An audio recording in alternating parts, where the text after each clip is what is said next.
मेरी देवरानी एक किन्नर थी, लेकिन वह 3 बार माँ कैसे बन चुकी थी, इसी बात का पता लगाने के लिए एक दिन मैं अपने देवर के कमरे में छिपकर बैठ गई। उसके बाद मैंने जो देखा उसे देखकर तो मेरी रूह कांप उठी। मेरा नाम शीतल है। मेरी शादी संजीव से 1 महीने पहले हुई थी। मेरे ससुराल में मेरे सास ससुर और संजीव थे।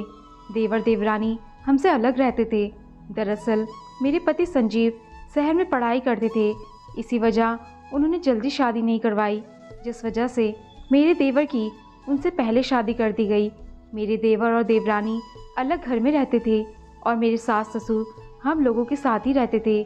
मेरे सास ससुर हम लोगों के साथ रहने के बावजूद भी हमेशा मेरे देवर और देवरानी की ही बड़ाई करते थे। हमेशा उन लोगों को हम लोगों से अच्छा बताते थे। संजीव की भी मेरे सास ससुर के साथ बिल्कुल नहीं बनती थी। हर छोटी छोटी बात पर वो संजीव को डांटते थे, उनके काम को नीचा दिखाने की कोशिश करते, जबकि मेरे देवर को हमेशा से ही उनके हर काम में उनका सहयोग करते। और यही सब मेरे साथ हो रहा था। वे लोग हमेशा से ही मेरी देवरानी से मुझे कम समझते थे। मैं चाहे लाख कोशिश कर लेती, लेकिन फिर भी वह लोग मेरी देवरानी और देवर को ही अच्छा मानते थे और मेरे और संजीव के लिए बिल्कुल भी उनके मन में प्रेम नहीं था। मुझे यह सब बिल्कुल अच्छा नहीं लग रहा था। एक दिन मैंने संजीव से कहा कि माँ पिताजी हमारे साथ ऐसा क्यों करते हैं। मैंने कहा कि हम लोग उनकी इतनी सेवा करते हैं, उनकी इतनी देखभाल करते हैं, लेकिन फिर भी उन्हें हम फूटी आँख नहीं सुहाते हैं। लेकिन संजीव मेरी इन बातों पर ज़रा भी ध्यान ना देते। मैं जब भी इस बारे में संजीव से बात करती तो वो मुझे दिलासा देकर वहीं पर शांत करवा देते और बोलते कि कोई बात नहीं, भगवान सब देखता है। अगर माँ पिताजी को वह अच्छे लगते हैं तो वही सही, हम लोग उन्हें कुछ नहीं कहेंगे। हम लोगों ने जैसे तैसे खुद को समझा लिया और उनकी हमेशा से सुनते ही रहे। एक दिन मैं और संजीव ऐसे ही बैठे थे, तभी मेरे मन में ख्याल आया कि क्यों ना संजीव से एक बात पूछी जाए। मैंने संजीव से पूछा कि संजीव, आपको सुनीता कुछ अजीब सी नहीं लगती क्या, उसके रंग ढंग चाल। तभी संजीव ने मुझे कमरे में ले जाकर कहा कि तुम्हें एक बात बतानी थी जो कुछ दिनों से मैं बताना चाह रहा था लेकिन बता नहीं पाया। मैंने संजीव से पूछा कि ऐसी क्या बात है जो आप इतना हिचकिचा रहे हैं। तभी संजीव ने कहा कि दरअसल सुनीता एक किन्नर है। मेरे तो पैर तले से ज़मीन खिसक गई। मेरे तो कुछ समझ ही नहीं आ रहा था कि आखिर यह सब क्या रहा है। तभी मैंने संजीव से कहा कि क्या बात कर रहे हो, पागल तो नहीं हो गए हो। तभी संजीव ने कहा कि मैं पागल नहीं हूँ, यह सच है कि सुनीता एक किन्नर है। फिर मैंने संजीव से बोला कि अगर वह किन्नर है तो देवर जी ने उनके साथ शादी क्यों की। तभी संजीव ने कहा कि मुझे इस बात का कुछ पता नहीं है, क्योंकि मैं तो अक्सर शहर में ही रहता था। कभी कभार यहाँ पर आता था और 1-2 दिन रुककर वापस शहर चला जाता था। ना ही मुझे इन लोगों ने कभी कुछ बताया। अब जब शादी हो गई तभी मैं यहाँ पर आया हूँ और मुझे भी आए हुए 1 महीना हुआ है। अब तो मुझे कुछ समझ में नहीं आ रहा है कि यह सब क्या हो रहा है। अगर मेरी देवरानी किन्नर थी तो वह 2 बार माँ कैसे बन चुकी थी, ऐसा कैसे हो सकता है। मेरा तो दिमाग यह बात सोच सोच कर फटे जा रहा था। एक दिन मैं और संजीव चाय पिए थे, तभी मेरी सास हमारे पास आती है और मुझसे कहती है कि तुम्हें ज़रा भी लाज शर्म नहीं है क्या बहू। मैंने कहा क्या हो गया माँ जी, ऐसा क्या कर दिया मैंने। तभी वह कहने लगी कि तुम अपने पति के बराबर बैठकर चाय पी रही हो। हमारे ज़माने में इस सब को पाप मानते थे और जब तक मैं जिंदा हूँ तब तक यह पाप ही रहेगा। मुझे तो उनकी बातें बिल्कुल भी अच्छी नहीं लग रही थी। मेरी तो समझ से बाहर हो रहा था कि ये किन ख्यालों में जी रही है। मैंने माँ जी से कहा कि संजीव मेरे पति हैं, मैं कोई गैर मर्द के पास तो बैठी नहीं हूँ, और वैसे भी अगर मैं अपने पति के पास बैठकर चाय पी रही हूँ तो इसमें क्या हर्ज है। तभी उनका गुस्सा चरम सीमा पर पहुँच गया और वह ज़ोर ज़ोर से चिल्लाने लगी। तभी संजीव ने उठकर मुझे शांत करवाया और कहा कि तुम अपने कमरे में जाओ। मैं कमरे में आ गई। थोड़ी देर बाद जब संजीव कमरे में आए तो मैं उनसे नाराज़ थी। मैंने उन्हें कहा कि आप हर बात में उन लोगों की ही तरफदारी करते हो, बिना गलती आप मुझे चुप करवा देते हो, आखिर ऐसा क्यों हो रहा है। तभी संजीव ने मुझे कहा कि देखो वह बड़े हैं, हमें उनकी बात सुननी ही पड़ेगी, और मैं हमेशा से ये सुनता आ रहा हूँ तो तुम भी सुन लो, हमारा क्या जाता है। कोई बात नहीं, अगर उन लोगों को हमें सुनाकर अच्छा लगता है तो यही सही। मैंने संजीव से साफ बोल दिया कि संजीव, आपके जितना बड़ा दिल नहीं है मेरा। मैं बिना गलती के किसी की भी नहीं सुनने वाली हूँ। तभी संजीव ने मुझे समझाया कि कुछ दिन की ही तो बात है, शायद माँ पापा राकेश के घर चले जाएंगे। कल इस बात का वे लोग जिक्र कर रहे थे। तभी मैंने संजीव से कहा, ये नहीं जाएंगे, तरफदारी उनकी करते हैं, खाना उनके घर खाते हैं और जब झगड़ा करने का मन करता है तो हमारे घर चले आते हैं। संजीव ने जैसे तैसे मुझे समझा दिया और मैं थक हार कर बैठ गई, क्योंकि मेरी कुछ चलने वाली तो थी नहीं। खैर, एक दिन मैं खिलौना देने मेरे देवर के घर गई, जो उनकी बेटी खेलते हुए हमारे घर पर ही छोड़ गई थी। तभी मेरे देवर और देवरानी वहीं पर बैठे खाना खा रहे थे। मैं बिना कुछ बोले वो खिलौना वहाँ पर रख कर आ गई। मेरे मन में यही बात चल रही थी कि मेरे सास ससुर को इनसे कोई प्रॉब्लम नहीं है, तो हमसे क्यों प्रॉब्लम हो रही है। मैंने घर आकर सारी बात संजीव को बता दी कि वो लोग भी हमारी तरह ही खुलकर जी रहे थे, लेकिन उन पर किसी तरह की पाबंदी नहीं थी, तो हम पर क्यों। तभी वहाँ पर मेरी सास आ गई और कहने लगी कि क्या बड़बड़ा रही हो। तभी मैंने उन्हें सारी बात कह डाली, तो उन्होंने कहा कि उनके जितना धन दौलत है क्या तुम्हारे पास। अब मुझे सारा माजरा समझ आ गया था कि इन्हें क्या चाहिए। दरअसल मेरे माता पिता के पास ज़्यादा ज़मीन जायदाद नहीं थी और हम 4 बहन भाई थे। हम लोगों की पढ़ाई लिखाई भी बहुत मुश्किल से करा पाए थे और दहेज दे यहाँ उनकी क्षमता नहीं थी, इसलिए उन्होंने सिर्फ 2 जोड़ी कपड़ों में ही मुझे विदा किया था। वैसे भी संजीव को मैं पसंद आ गई थी, इसलिए संजीव ने मुझे बिना किसी दहेज के ही एक्सेप्ट किया था और मेरी सास ससुर ने भी उस समय यही कहा कि हमें धन नहीं चाहिए।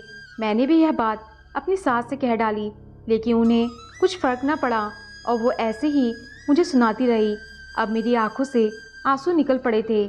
ऐसे ही दिन निकलते गए। एक दिन मुझे पता चला कि मेरी देवरानी प्रेग्नेंट है।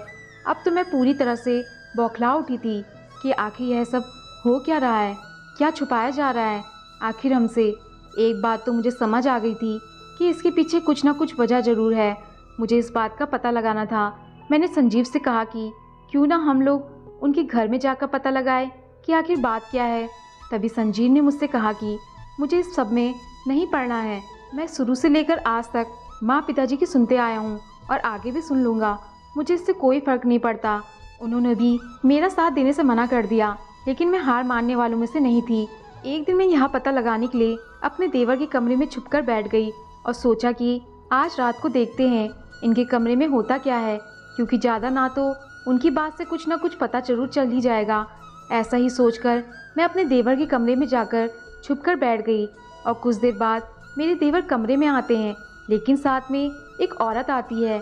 वह औरत मेरी देवरानी नहीं थी। मेरे देवर उसके पास बैठते हैं और उसका हाथ थाम लेते हैं और कहते हैं कि तुम्हारे सिवा मेरा है ही कौन। मुझे कुछ समझ नहीं आ रहा था कि ये क्या हो रहा है। मैं धैर्य बनाए वहीं पर बैठी रही। थोड़ी ही देर बाद मेरी देवरानी सुनीता भी कमरे में आ जाती है और उन दोनों के पास बैठ जाती है। अब तो मुझे कुछ समझ में ही नहीं आ रहा था। मैं बार बार यही दिमाग में ला रही थी कि एक गैर औरत के पास मेरे देवर बैठे थे, लेकिन सुनीता को इससे कोई फ़र्क नहीं पड़ रहा था। फिर अचानक उनके दरवाजे की घंटी बजती है और वो लोग कमरे से बाहर चले जाते हैं। तभी मैं मौका पाकर खिड़की से अपने घर पर आ जाती हूँ। मैं वह सारी बात संजीव को बताती हूँ। पहले तो संजीव ने मुझे डांटा कि तुम्हें क्या ज़रूरत थी उन लोगों के कमरे में छुपकर ऐसे ताक झाक करने की, यह सब अच्छा नहीं है। लेकिन मैंने जैसे तैसे संजीव को समझाया और कहा कि आखिर हमें भी तो पता होना चाहिए कि आखिर हो क्या रहा है, हम भी तो इस घर के सदस्य हैं।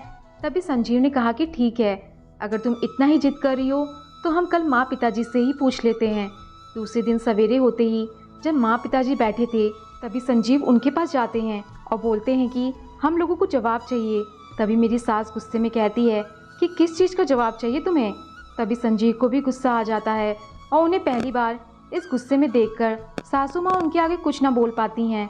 तभी संजीव उन्हें कहते हैं कि यह बात तो हम सबको पता है कि सुनीता एक किन्नर है, फिर वह बार बार माँ कैसे बन जा रही है और आप हम लोगों में इतना भेदभाव क्यों करती हैं। हम लोग जो कुछ भी करते हैं वह गलत हो जाता है और वही काम अगर सुनीता और राकेश करते हैं तो वो सही हो जाता है। आखिर यह सब चल क्या रहा है इस घर में। तभी मेरी सास की आंखों में आंसू आ जाते हैं और वह मुझे भी अपने पास बुला लेती हैं और हम दोनों को सोफे में बैठाकर कहती हैं कि तुम दोनों को पूरी बात बताती हूँ। दरअसल राकेश की शादी सुनीता से इसलिए करवाई गई क्योंकि सुनीता एक किन्नर थी और उसके माता पिता इस शहर के सबसे बड़े बिजनेसमैन थे। उसके पास अनाप शनाप पैसे थे। हम लोगों के मन में लालच आ गया कि क्या फ़र्क पड़ता है, अगर किन्नर से शादी हो जाती है तो एक कोने में सुनीता भी रहेगी और दूसरे में राकेश अपनी गर्लफ्रेंड को रख लेगा। उससे बच्चे पैदा करके हम सुनीता का नाम दे देंगे और दुनिया को भी पता नहीं चलेगा, और जो धन आएगा उससे हम ऐश में रहेंगे। इसलिए हमने राकेश की शादी सुनीता से करवा दी और सुनीता को अपने घर में बहू बनाकर ले आए। रही बात बच्चों की, तो वह राकेश अपने घर में ही अपनी गर्लफ्रेंड को रखता है जो अनाथ थी। राकेश को कॉलेज टाइम से ही उस लड़की से प्यार था। यह बात हम लोगों को पता थी।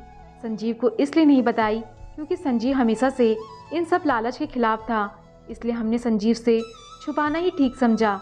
इसलिए सुनीता के माता पिता से हमें ढेरों सारा दहेज में धन दिया। इसी वजह से हमने आज तक उसे कुछ नहीं कहा और उसकी हर बात को सही समझा, क्योंकि हमें डर था कि सुनीता कहीं गुस्से में आकर यहाँ से चली ना जाए और हमारे हाथ से धन दौलत भी ना चली जाए। इसलिए हम लोगों को ये खेल खेलना पड़ा। अब तो मेरे और संजीव की आंखों में आंसू आ चुके थे। कोई धन के लालच में इतना कैसे गिर सकता है। हम लोगों को समझ में आ गया था कि यह सब क्यों हो रहा है, क्योंकि मैं दहेज नहीं लेकर आई थी, इसलिए मेरे सास ससुर को फूटी आँख नहीं भाती थी। जबकि सुनीता के पास अनाप शनाप पैसा होने की वजह से वह सबकी नज़रों में लाडली थी। संजीव मेरी सासू माँ से बोलने लगे कि मुझे घिन आती है कि मैं आप लोगों का बेटा हूँ, क्योंकि आप लोग धन के लालच में आकर किसी के भी साथ कुछ भी कर सकते हो। आप लोगों ने उस बेचारी सुनीता जो एक किन्नर थी उसको धन के लालच में बहू बना लिया। अगर उसके पास धन नहीं होता तो आप लोग उसे सीधे मुंह बात तक नहीं करते, और जब आपको पता चला कि उसके पास इतना पैसा है तो आप लोगों ने उसे बहू बनाने तक का सोच लिया। क्या आप लोगों में इतना कलेजा है कि उसे बिना धन दौलत के भी अपना सकते हैं? ये सब सुनकर मेरी सास ससुर की नज़रें भी झुक जाती हैं। हम दोनों अपने कमरे में आ जाते हैं और बिल्कुल मौन अवस्था में दुखी मन से बैठ जाते हैं। मेरे दिमाग में तो बस यही चल रहा था कि आखिर लालच क्या क्या करवा जाएगा। पता नहीं दुनिया में लालच कब खत्म होगा। इस लालच की वजह से पता नहीं क्या क्या हो जाता है, कितने गुनाह कर बैठते हैं लोग इस लालच की वजह से। मैंने संजीव से कहा कि संजीव एक बात पूछूं? तभी संजीव ने कहा कि हाँ पूछो ना, क्या हुआ? मैंने कहा कि इस दुनिया में सिर्फ पैसा ही है क्या? पैसे से बड़ा विश्वास नहीं है क्या? तभी संजीव ने कहा कि अगर मानो तो पैसे से बड़ा विश्वास होता है, लेकिन इस दुनिया में विश्वास की वैल्यू पैसे से ज़्यादा नहीं है। अगर किसी के पास पैसा है तो उसकी हर गलती माफ़ है, उसकी हर कमी अच्छाई ही दिखाई देती है, उसकी हर गलत आदत शौक में बदल जाती है, और अगर पैसा ना हो तो उसका सारा टैलेंट गलतियों में बदल जाता है। संजीव की यह सारी बातें मेरे दिल को छुए जा रही थी और मैं अपने मन में सोचे जा रही थी कि लोग पैसों में इतने अंधे क्यों हो जाते हैं? क्या दिल की अच्छाइयों को नहीं देखा जा सकता? और इन सब का जीता जागता उदाहरण एक सुनीता थी, क्योंकि दिल से किसी ने भी सुनीता को एक्सेप्ट नहीं किया था, ना ही सुनीता को अपनी बहू माना था। अगर उसे बहू माना था, अगर उसे इज्जत मिल रही थी तो उसके पैसों के दम पर। मैं अपने आप से ही कहे जा रही थी कि अगर किसी को अपनाना है तो दिल से अपनाओ, उसकी खूबी और कमी दोनों के साथ, बिना किसी लालच के अपनाओ। मैं यही सब सोच रही थी, तभी अचानक देखा तो हमारे कमरे में मेरे सास ससुर के साथ राकेश और सुनीता खड़े थे। मैं और संजीव उठे और उनसे पूछा कि आप लोग यहाँ? तभी मेरे देवर ने हाथ जोड़ते हुए कहा कि हमें माफ़ कर दो, हम लोग लालची हो गए थे, हमने इंसान की कीमत नहीं समझी और एक मासूम किन्नर का मोल पैसों से लगाया। अब हमारी आंखें खुल गई हैं। आज से मैं खुद मेहनत करके कमाऊंगा और सुनीता को दिल से अपनी पत्नी मानूंगा और पूरे समाज के सामने उसे इसी रूप में अपनाऊंगा। मुझे ज़रा भी फ़र्क नहीं पड़ेगा कि लोग क्या कहेंगे। मुझे और संजीव को बहुत खुशी हुई कि आखिर ये लोग सुधर गए हैं। सच्चे दिल वाला इंसान वही होता है जो किसी को उसकी कमी के साथ अपनाए, क्योंकि सभी को भगवान ने ही बनाया होता है, तो इंसान को कोई हक नहीं होता कि वो किसी में भी कमी निकाले या उसी कमी का मोल करे। मेरे चेहरे पर एक अलग ही मुस्कुराहट थी कि आखिर मैं पूरा परिवार एक नई सोच के साथ अपना जीवन शुरू कर रहा है। दोस्तों, आपको कहानी पसंद आई हो तो लाइक शेयर और कमेंट जरूर करें, और चैनल पर नए आए हैं तो चैनल को सब्सक्राइब करना ना भूलें। धन्यवाद।